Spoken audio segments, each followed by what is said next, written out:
What's going on, people, and welcome to Man Knows Football. You are here with Goonie with a little bit of a late post-match review of the AC Milan versus Chelsea game in the Champions League over at the San Siro, the return leg in the group stage. Obviously, in the first leg, we opened them up. We battered them 3-0 at Stamford Brigde. And today, Graham Potter was faced with a very difficult task over at the San Siro against big AC Milan, the current reigning Serie A champions. Could we prove that the first time wasn't a fluke and that we are the real deal? We should be the kings of this group, because the 3 points that we got today definitely put us at the top of the group. We're at the top with 7 points. Salzburg have dropped down to second with 6 points. So it's a great opportunity for us to finish the top of the group, which is something that I would love to happen.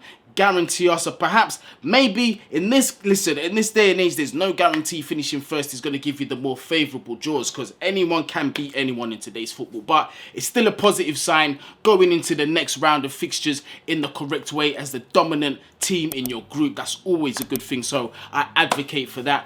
But yeah, man, let's get into the game. I felt that AC Milan did start off well. That man, Theo Hernandez, who was missing against us in Stamford Brigde, brilliant left back, rapid, good on the ball as well, man. He was very much involved in the game. He was causing us a bit of problems, but it was quite early, 17 minutes in the game. Fikayo Tomori allowing Mason Mount to get goal side of him. Fikayo Tomori was the last man as well. Now listen, on first look, I thought it was a very harsh decision from the referee. Like, the referee, I felt, was a bit trigger happy with the yellow cards, man. He was moving mad. Like, he was running out of players to book. He was going to go into the stands in a minute and start booking the fans. Flipping hell, he was mad trigger happy with that, with them cards there.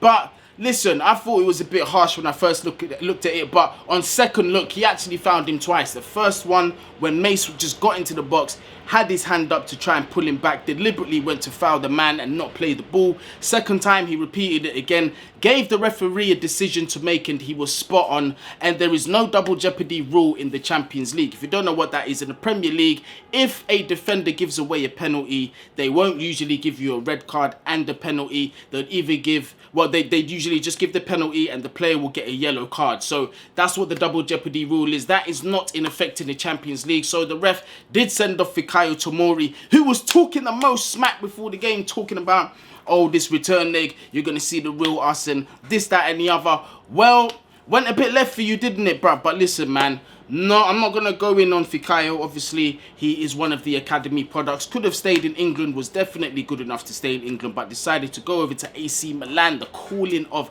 Maldini and co was too strong for him, so he went over there, where he has developed into a better defender. Obviously, the 2 legs against us are no indication of the quality of the player, because the first leg I felt he had a nightmare, and today the inexperience massively shone through. It was a ridiculous challenge from him. Mason Mount brought down in the box.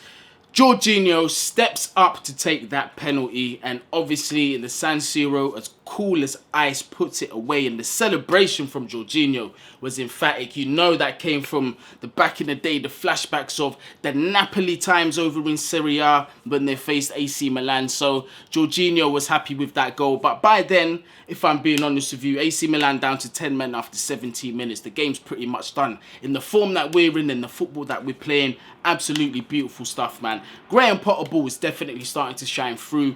You know, we're starting to combine beautifully in the middle. We're combining with numbers, man. Players are no longer just standing there isolated, having to force themselves to play backwards, because players are actually advancing, making runs in front of them, giving them passing runs in front of them. They're combining well. And who? None other than Mason Mount was central to all of this, yet again getting involved in both goals. Obviously, the penalty, he conceded that one. The second goal as well. Talking about combination play, Aubameyang starts the attack and does go on to finish it, but it does start with a little pass to Kovacic. Aubameyang with the beautiful, excellent centre-forward play, this time dropping down to receive the ball, dropping down to, you know, involve himself as an option, get involved in play, get some touches on the ball. Plays that ball to Kovacic. Kovacic finds Mason Mount with a pass. Mason Mount just cushions that ball first time off his foot, right into the path of both Sterling and Aubameyang. Sterling wasn't quite in the position I think, to score that goal. It would have been a very difficult angle for him because I felt he would have had to chase the ball a bit. But Aubameyang, with those predatory instincts, with that experience that you cannot buy, world-class sniffer he's got, yeah, to just get to that ball, just to know where the danger is. Slots it on the inside post of that goalkeeper, no chance. Beautiful finish, 2-0. The game's basically done and dusted, out of sight, man. And that's really it. That's the dominance from Chelsea. The rest of the game, like I said, it was really just, you know, AC, they did show some resilience, you get me? Like I said, right after the penalty, you know, they did try and get themselves in the game. Brahim Diaz with a beautiful cross to Giroud that he really should have put away. Bread and butter by his standards over at Chelsea, man. Them headers, Giroud was scoring them on the regular, even over at Arsenal as well, man. Giroud was known for them, so definitely he would be kicking himself for that. Chances after that came very few and far between for AC Milan. It was really an uphill struggle for them. We played well, we kept the ball well, we was moving it around quite a bit. Attacking wise, we put in a brilliant display. I feel, like I said, Mason Mount was central to absolutely everything, man. The fact that he's just not restricted to the more advanced positions, is able to involve himself and influence the game from a more deep position in that midfield, his more natural position, you know, really running the channels pretty well, combining with the wing backs brilliantly, man. Mason Mount, he's just really enjoying this role. And again, this is what happens when you play players in their natural position. Yeah, Mase at the minute, he's got to get that renewal. He's definitely got to get that renewal. I was speaking to Matisse, and Matisse was like, yo, man, this brother's just playing for that contract, bruv. But I don't think so. I just think he's just comfortable in this position. I think Graham Potter's done an excellent job as well. You know, just really bringing back freedom to the players and just allowing them to combine in that midfield. You know, just pack that midfield with numbers. Give more passing options, man. Jorginho as well. Listen, when you're playing against 10 men, obviously it's easier to dominate, but today I thought Jorginho was brilliant. His passing accuracy or something was 98%, but how many of those backwards, forwards, whatever, listen, everybody had a good performance yet again. We're playing as a team yet again, something that we haven't seen for a while. Graham Potter ball is definitely starting to shine through. Still very early days to say we're going to be winning everything under Graham Potter, obviously. But you've got to take the positives as they come, man. You've got to take each game as it comes in. You've got to take the improvement step by step. And that's exactly what we're doing, man. And the players seem to really be enjoying it. Beautiful attacking patterns of play, something that we didn't really say too much towards the end of Thomas Tuchel's tenure. But at the beginning of Thomas Tuchel's tenure, we were playing excellent football. Excellent football. We were flying, man. Big up Thomas Tuchel all day, every day, man. It's a manager that will always stay deep in our hearts. I know some of you feel like I'm a bit unfair towards Thomas Tuchel. But when I'm asked questions, I just tell the truth. But that's a manager, obviously, that I'll always respect. But Graham Potter, take a bow. Another clean sheet today. Another clean sheet. I thought defensively as well we were quite solid. I'm going to comment on Koulibaly as well. I thought Koulibaly was all right. He does start the games a little bit shaky, a bit rash with his challenges. You know, could have got booked quite early on in the game. I'm surprised that he didn't, given the referee and the way he was moving. He was just booking everybody left, right, centre, man. This guy was just mad trigger happy. But I thought Koulibaly grew into the game, winning the aerial duels well, was operating as an outside centre-back, was distributing the ball well, quite well too from there as well, but we know that's a strong skill set that he does have. Did show his recovery pace, was brave in a few of the challenges, really putting his head in the way where he could have caught a boot.